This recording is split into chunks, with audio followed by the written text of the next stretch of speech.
warahmatullahi wabarakatuh. Hai semua, apa kabar?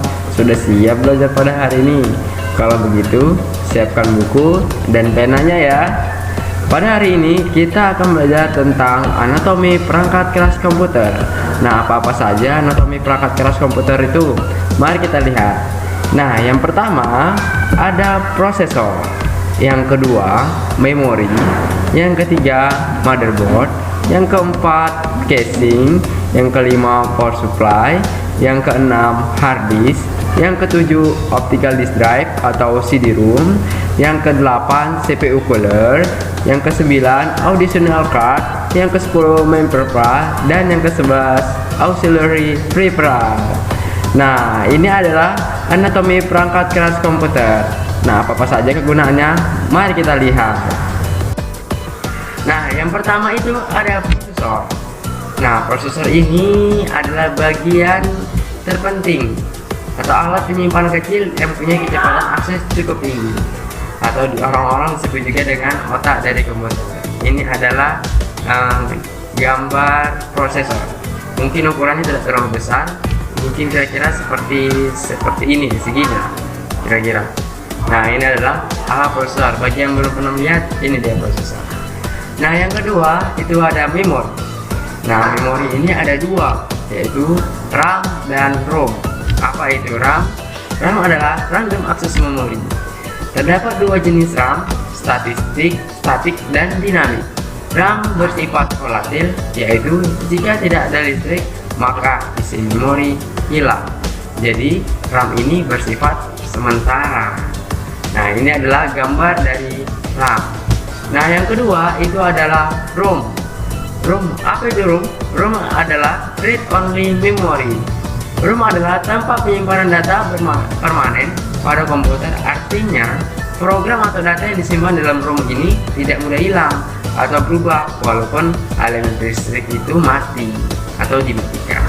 Nah, ini adalah gambar dari ROM. Mereknya Amidios. Nah, yang selanjutnya yaitu adalah motherboard. Nah, ini adalah gambar motherboard. Motherboard ini adalah perangkat yang mungkin cukup besar ya. Kalau dilihat cukup besar. Nah, apa itu motherboard? Motherboard ini adalah bagian utama dari sebuah komputer. Fungsi motherboard ini sangat vital, yaitu sebagai penghubung dan tempat bertemunya koneksi semua hardware komputer, mulai dari hard disk, RAM, power supply, mouse, keyboard, dan lain sebagainya. Nah, kalau untuk ada yang angka-angka ini nanti akan saya jelaskan di video selanjutnya. Oke, selanjutnya yaitu adalah casing komputer. Apa itu casing komputer? Mungkin kalian sudah tahu lah fungsi untuk casing komputer ini apa, yaitu rumah atau wadah bagi perangkat keras komputer seperti motherboard, power supply, hard disk, optical disk, kipas pendingin, dan lain sebagainya. Masih banyak lagi. Nah, untuk selanjutnya yaitu adalah power supply unit atau PSU. Power supply ini berfungsi untuk merubah arus AC menjadi arus DC dan mensuplai tegangan ke perangkat keras komputer. Nah, ini adalah power supply. Jadi kalau kita memegang komputer kesetrum itu tidak sampai mati lah gitu ya, tapi hanya kesetrum biasa, nggak terlalu parah gitu. Nah, ini adalah gambar dari proses power supply. Nah, untuk selanjutnya hard disk. Nah, ini adalah hard disk. Hard disk merupakan media penyimpanan data sistem operasi atau aplikasi yang dilengkapi alat baca dan tulis yang terpasang. Hard disk ini merupakan media penyimpanan pada komputer yang bersifat permanen. Hard disk digunakan untuk menyimpan data dan program dengan skala besar. Nah, ini ada dua gambar komputer. Nah, yang satu ini adalah hard disk SATA. Nah, ini biasa di dalam komputer. Nah, kemudian yang kedua ini adalah hard disk portable atau hard disk eksternal. Oke.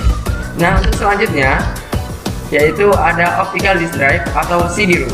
Nah, ini adalah gambar dari CD-ROM. Mungkin semua sudah pada paham mungkin dengan CD-ROM ini, alat yang berfungsi untuk membaca dan menulis media penyimpanan piringan atau berbentuk CD atau DVD. Nah, tapi komputer sekarang tidak banyak lagi menggunakan DVD. Mereka tidak menggunakan DVD lagi. Contoh laptop aja banyak tidak menggunakan DVD, disebut dengan notebook. Nah, ini adalah gambar dari CD-ROM. Nah, selanjutnya ada CPU cooler. Nah, CPU cooler ini bersifat pendingin ya, jadi untuk mendinginkan prosesor, disebut juga dengan heatsink. Ini merupakan logam dengan desain yang khusus terbuat dari aluminium dan juga tembaga yang berfungsi untuk mempercepat proses transfer panas dari sebuah proses atau chipset. Jadi kalau tidak ada pendingin ini, maka prosesor akan panas. Oke ya. Nah, untuk selanjutnya yaitu adalah additional card. Nah, additional card ini adalah kartu tambahan. Nah, fungsinya ya untuk memberi kemampuan tambahan pada komputer. Nah, contoh adalah sound card. Ini biasa digunakan untuk multimedia, bersifat suara dan mikrofon. Oke, selanjutnya yaitu ada main peripheral. Main peripheral ini adalah perangkat tambahan harus ada untuk dapat mengoperasikan komputer, sehingga peripheral ini tidak dapat dipisahkan dengan komputer utama. Nah, ini ada monitor, keyboard, dan mouse. Jadi kalau tidak ada ketiganya ini tidak dapat digunakan juga komputer itu ya. Oke, selanjutnya yaitu adalah auxiliary peripheral. Nah, auxiliary peripheral ini adalah perangkat tambahan yang nggak mesti harus ada, tapi nah ini fungsinya untuk memaksimalkan kerja komputer. Contohnya printer. Nah, yang kedua adalah scanner, yang ketiga speaker. Nah, jadi ini untuk fungsinya untuk memaksimalkan kerja komputer. Jadi kalau tidak ada ini ya tidak apa-apa. Oke, mungkin hanya ini materi kita pada hari ini tentang anatomi perangkat keras komputer. Jika ada salah atau kekurangan, saya mohon maaf. Saya sudah dengan. Assalamualaikum warahmatullahi wabarakatuh. Dah.